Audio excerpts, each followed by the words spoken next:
2025 really was a wild year for League of Legends. I think overall, it's safe to say it was a more negative than positive year. And my reflection on that comes from, similar to Todd in the Shadows, who this video, by the way, is inspired by. My determination of that comes from whether it is easier to make the best or the worst list. And I understand it is easier to be negative to a certain extent, but naturally, whenever I'm making these lists, sometimes they just populate themselves automatically. And the best list this year, while there are definitely some strong moments, it felt like developing this list was a little bit more difficult than the bad list. And that's not because this year was a bad year overall, it's because the good things are very pocketed. Like, I feel like the good list that I got here, these are some incredible moments that happened in 2025 and some overall feel good stories, but they are notably pocketed to certain groups of people within the league space, not as many that kind of affect everybody. And because of that, I can see why people will have very mixed opinions on how the year went and what it felt like. But as always, I like closing this out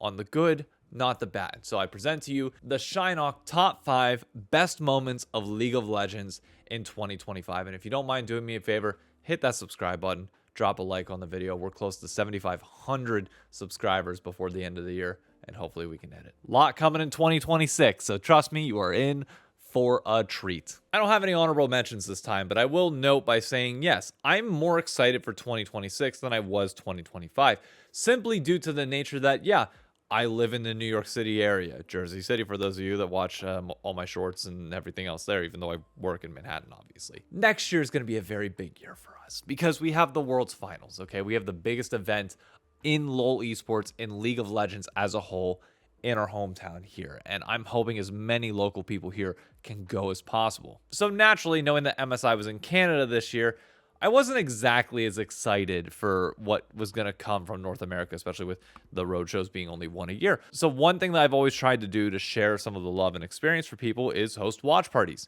here in New York City. Typically every other week. Unfortunately, one of the spots that we were watching our events at has closed down, so we're down to just OSNYC. And attendance was hit or miss for the most part, which made me a little bit worried about what was going to happen come World's Finals, regardless of whether T1 makes it or not, because if T1 makes it, you know there's going to be decent turnout. But even without them, I was like, okay, well, are we going to have a lot of people show up? And then interest spiked almost immediately. It's not like we haven't had World's Finals watch parties at 3 a.m. here in New York before, but I don't know, with everything with the LTA and all the kind of like negative things that were happening at the time, it was like, you know, would we get people to show up still? And would this be a sign of the health of the New York City league scene, for better or for worse? And the reason why our World's Finals watch party is at number 5 is because, man, did people show up and show out.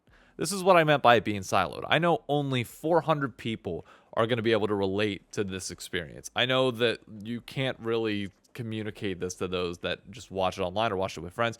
It was an unbelievable time. Watching everybody come together and celebrate the biggest game in the world. Going to Game 5 as the sun is beginning to rise over Manhattan. Oh, dude, it was peak cinema. It was great. And obviously, the series being phenomenal helped as well. But it was just a reminder to me that, yes, these events are live and well if you get the right crowd and the right storylines and just promote the ever-living crap out of it. Because in a world where so many of us lose our faith in North America, whenever these types of events happen and everybody shows up and shows out, it restores at least a little bit more optimism in you. That's not saying that will translate over one-to-one for the LCS. Trust me, I know our watch parties in 2026 are not going to have that kind of turnout. But it does mean that the spectacle of World's Finals and everything else that will be happening here in North America should be fantastic in the years to come. I know this is kind of a weird one to put there, but just like, you had to be there. And when I say this is siloed, I'm fully understanding that. Proud of what these events have been over the last like 3 to 4 years, and I hope they continue to grow. Again, I've got much bigger goals for this type of stuff, but if this is the baseline that we're working with, hell yeah, that's awesome. At number 4, we have something that had potential back in 2020, but was never fully realized. And if you go back to the time, the idea of a continued storyline throughout the entire year, which started with the Senna cinematic. It was what? Viego, it was Senna, it was Lucian, Vayne was in there, Poppy was in there, like a whole bunch of people were in there. The whole idea of this following, like, these Shadow Isles and Viego searching for his queen. It introduced Akshan later into the year. Everything about this was, in my opinion, a great idea. but the execution didn't quite land. It felt like the story wasn't as flushed out. There wasn't as much attention to detail in certain areas. And it kind of felt more like promotion for the book rather than like this thing that is actually paying respect to the storylines that are going to be happening in the game of League of Legends. Well, in 2025, I feel like they finally hit the mark. They tried it again, starting with bite marks, introducing Mel, going to Noxus. You had the whole introduction of the Trials of Twilight halfway through the year, or well, I guess towards the end of the year, which led into the reveal of Zehen towards the end. The cinematics all played off each other. There was one continued storyline that, even though I know, like, comparing the numbers of people that watched, like, the opening cinematic versus the end of the year and the Zehen cinematic, like, I know it's not necessarily one-to-one, and obviously you have people that fall off by the end, but more people stuck around than any year prior. And honestly, I think everybody that I talked to that enjoyed it, that watched it in any capacity, really enjoyed it and liked the storyline as it flushed throughout the year. And it feels like we are getting to that kind of Fortnite-esque, but also obviously Arcane inspired, as Fortiche does a lot of these cinematics and trailers and beyond. Like, it feels like everything's finally connecting. And the League lore is so much fun to watch, to listen to, then go watch Necro break it down for 30 minutes. Like, I love every little bit about this, and I think it was well done this year. Even though I think the opening ceremony for Worlds was a little bit of a step back compared to 2024, what happened with this throughout the year was fantastic. I know people complained about how, like, the map turned a little too red with the Noxus thing, so they then kind of scaled it back. Personally, I like some of the bigger changes, even if people didn't. I know it's going to be hit or miss. But man, if that's the quality standard that we can expect throughout the year with the different cinematics that we saw, yeah, we're cooking. This is good. This is going to be great for years to come. And there's so many storylines that they can go off of, as long as they don't ruin anything that's going to also mix with Arcane. But I'm sure they're all talking to each other and they all know. So well done this year, Riot. You crushed it on the storyline front. At number 3, there's only one organization that we have to talk about. The most popular team in all of North America. And it's not even close. That's Los Ratones. You know those watch parties I mentioned about before? You know what team people couldn't stop talking about despite us watching the LCS? Los Ratones. North American fans care disproportionately more about them, at least talking in person and seeing the chatter online, than they did about the teams in North America, which is a testament to how goddamn good management, the organization, the running of Los Ratones, like everything about Los Ratones in 2025 will just be, just a peak. Now, they're obviously not the first team to do this type of thing. We've watched K-Corp climb up the rings of Tier 2 off the back of French fans, but this felt like a global unifying thing under the biggest name in LoL esports that had everybody talking about it, everybody watching it. And I think this is the year that we will look back and be like overly positive, optimistic, like hopeful of what this could possibly become, because it was just a ragtag group of friends that came together and somehow made this rat brand into a cultural phenomenon within League of Legends. But now's where they hit that inflection point that I'm really curious to see where it goes forward. So I want to mark this moment just in case things either go belly up or go even further positive, into the green, whatever you want to say it, especially since they're going to be playing in the LEC this year and then things are kind of up in the air from there.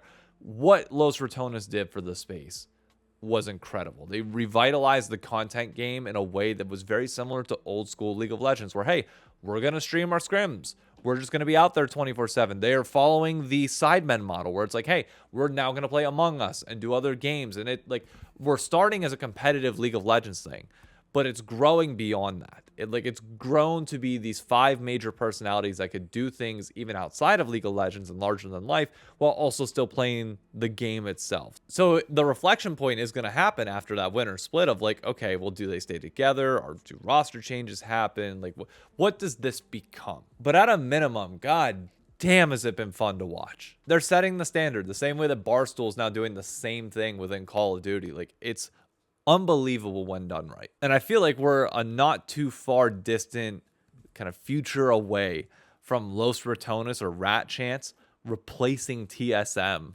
at North American and international events. It feels like they're almost at that status. And that's why they're at number 3 on this list, because dear God, did Los Ratones have an incredible 2025. At number 2, this might not feel like the major victory for some of you as it will for me, but I've been championing for years, dating back to 2022 when Jackie Felling was the CEO or, well, the commissioner of the LCS. I put out a proposal that suggested, hey, we need to try and get on the road more as an esport, because I think what makes low esports, sports in general, so good is when you localize it, when you are able to invest into local communities, get back to them, and provide the people there an outlet and something to do and entertain them, but also make it part of their culture. So what I wanted to do at the time was say, hey, Riot controls finals, okay? And hopefully they still go on road shows from there, like do their like neutral site road trip. But then 2 times a split, teams would be responsible for partnering with a college, or if they want to do it on their own, fine. But do regular season road trips to get us out more. It could just be a weekend of 4 teams going, they play, the rest play from the studio, and you go from there.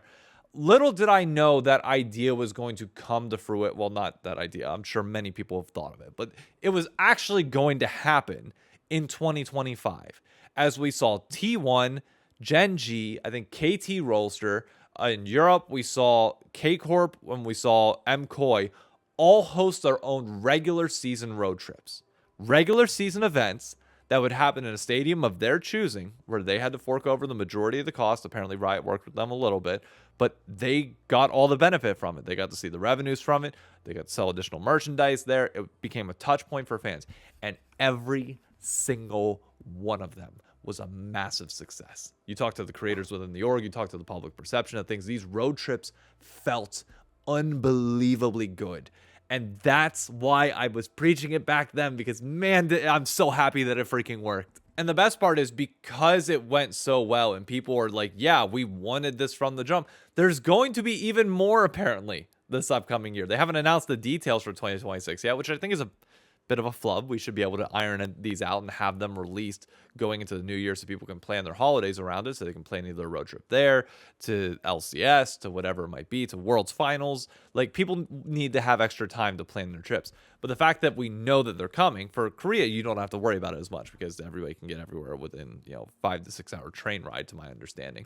Europe, obviously a little bit more complicated, but dear God, dude, road trips are personally, like, objectively, my number one we'll get to in a second here, but like, if I had to say, like, esports wise, like, the best thing that's happened in the last like 3 to 4 years of League of Legends, this would be it, without question. It is validation of something that I've been pushing for a long period of time, and I'm so glad that at least somebody gets to enjoy it. Will we ever get to enjoy that in North America? That I don't know. If I had Mike saying it, we would. But we'll see as time goes on. And it lights a fire under every other team's ass to say, hey, oh God, if they figured out the in-person part of this too, how are we ever going to catch up? How is a team like Shitters ever going to be able to get themselves relevant enough in the conversation to be able to get 3,000 fans to tune up to a stadium whenever, obviously other teams might be doing the social media better.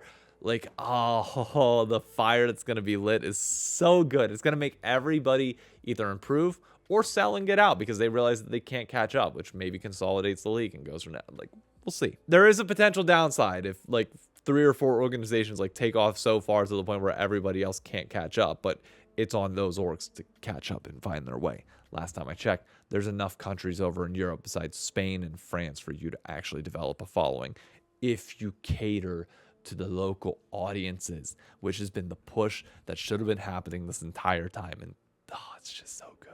As for number one, look, there are certain things with League of Legends that you just look at and be like, yeah, like you look at all the things that have happened throughout the year, and regardless of whether it personally impacts you or not, you can just look at it and say, yeah, that was the thing. I don't like the song Ordinary by Alex Warren.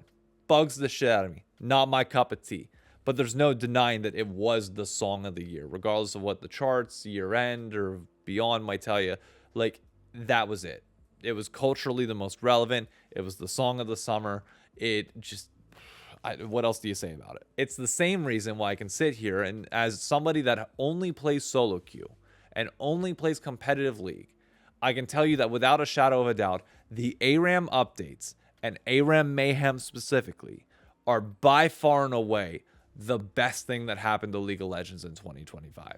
I have not seen people this excited and reinvigorated to play League on a casual basis in a long period of time. which now means that Riot needs to obviously up their game to be able to make sure that they have people playing the traditional mode, because Aram Mayhem just took over everything. It not only stole the base Aram audience who loved it as an upgrade, it stole so many people from Summoner's Rift too, who are just like, yeah, this is fun. And we all have TFT augments to thank for that. For that concept works so damn well within a mode that obviously has more RNG accepted into it. And while this could never work for traditional League of Legends, it's still fun to do on a casual basis like Aram. That's just great. Like, I put out a video the other day asking how many people are going to be okay if we go back to normal Aram after Aram Mayhem is done. And the overwhelming majority said, no, we ain't going to be good. I'm going to play less and I might stop playing the game. So Aram Mayhem, in my opinion, has to stay. Like, it cannot go. You cannot get rid of that mode. Whether that becomes like traditional Aram or not, that's up for people's interpretation. I mean, Riot has the data, not me. Not that I fully trust some of the decisions there, but regardless, like, the game mode team, whoever thought to introduce this, oh, dude, you made your paycheck and more. I hope your Christmas bonus was great. I hope that both sides of your pillow are cool. Like I said, this is a year where there's a lot of fractured things that were positive for the League of Legends community. And this one will not affect me because I don't play Aram Mayhem, but you can't not say that it's objectively the thing that has brought the most happiness to the most amount of people in the League community in 2025. And it's not even close. So that's it. Honestly, looking back at this list, again, I'll acknowledge that I think the worst list like has some really bad worst ones, and the good list, I think like number 1 and number 2 is going to be very personal for me with the road trips, but like the ARAM updates, I think that's like universally going to be agreed upon. From there, we can all debate it, but like it was an interesting 2025 to say the least. But I'm really excited to see what 2026 brings, especially now that we know, since filming the last video, and now I briefly touched on like, oh, you know, what if they massively fuck up in 2027? Because Riot has like this tendency to like good year, bad year, good year, bad year. Well, we got the update that apparently 2027 is going to be the massive overhaul to League of Legends. The League of Legends 2, even though people get angry at you saying, they specifically said it's not League of Legends 2. When you change everything, you change the client, a massive visual update, and beyond, it's basically everything that we said was going to be League of Legends 2. So whether they call it that or not, we all know in spirit, it basically is. I'm curious to see if 2026 is a transition year, like preparation for that, or if it still feels like it goes hard, or if we are just truly in that waiting room. I don't know, but I'm going to have a separate video out on that on Friday. On Wednesday, we're going to take a look at the year in review, some of the goals that I set for myself at the beginning of this year, the goals for the League of Legends community, and see, did we hit them? Did we miss them? And what do we want to achieve in 2026? And the reason why, I transitioned that is because there's some things that I do hope happen in 2026. Are we going to get them? I don't know. But personally, mentally, I think this was a more difficult year than it was an easy one. And I feel like a lot of people that I've talked to have reflected that sentiment as well. So happy holidays to everybody. I hope you all had a Merry Christmas. I hope you have a Happy New Year. Happy for those that celebrate Hanukkah. I hope that was good for you. I hope whatever you were celebrating around the world, I hope you had a great holiday season. And just know, as always, I'll close this out the same way I said with my Christmas thing. I know in League we play a lot of solo queue, we play individually. Sometimes the holidays can make us feel even more isolated than we were before. Don't be afraid to reach out to your friends, to those that might be struggling, or if you yourself are struggling, reach out to the communities that you are a part of and see if you can just find a friend or get somebody to talk to. Because believe it or not, people are way more understanding and willing to help you out than you think. Okay, the world is a better place than sometimes we hear it to be. So happy holidays. I'll see you on Wednesday, and I hope you enjoyed both the top 5 best list and the top 5 worst list from this year. These are always fun to make. I love checking in on them every year, and I'm curious to see next year how they shape up as well.